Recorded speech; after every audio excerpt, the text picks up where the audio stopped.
In today's video, I'll show you a trick with List.Accumulate and Table.CombineColumns function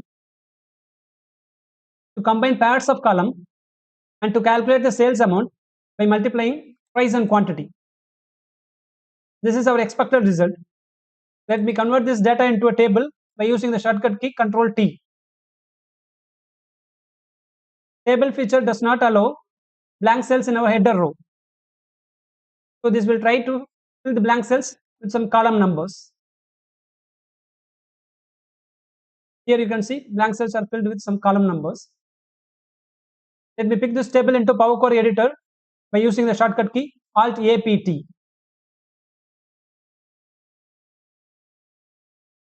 This is our input table and the name of the table is source. Our task involves two steps. I'll show you this. In the first step, I'll try to pick the column names in a list with a list structure. Each inner list will have two columns. Here you can see Q124 and column 1, Q224 and column 2. In the next step, I will use List.Accumulate with the Table.CombineColumns function to get our desired result. Let me start this from scratch here. I will insert a step here. I will use Table.ColumnNames function to get column names from our source data.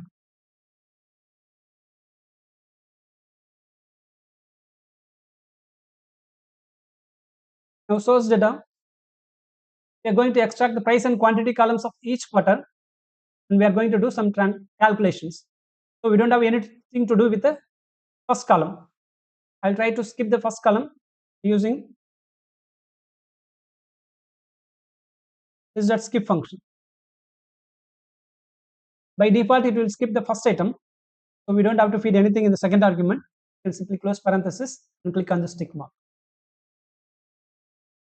Then I'll use List.Split function to split each items into an inner list. The page size argument I will use 2.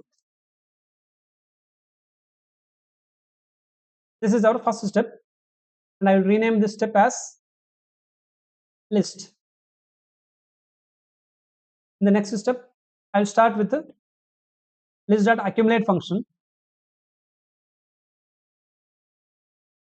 Our list of column names are there in the first argument. Second argument is a seed in which I will place our input table, is source.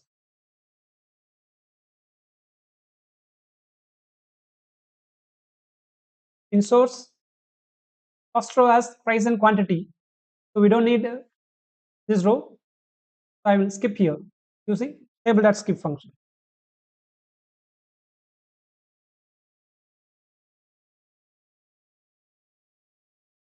Third argument is accumulator as function in which I will declare two variables. First one is S, which means state. Next one is C, which means current value. We can provide any names here. Then go to operator and I will start with the Table.CombineColumns function. The table argument I will feed S, which is our state.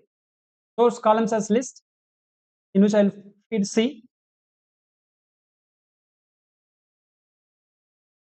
In third argument, for now I will place each underscore. Based on the result, I will improvise. After combining two columns, what is going to be the column name, new column name, in which I will place first items of current list. So it will have for first column, it will provide Q124. Second column, it will provide Q224. In that way, let me close parenthesis for Table.CombineColumns and List.Accumulate. Click on the tick mark. So we are halfway across our task. Only thing which is remaining is that we should multiply these two values and get the sales amount. So each list, this underscore, provides us this inner lists, in which I will use List.Product function.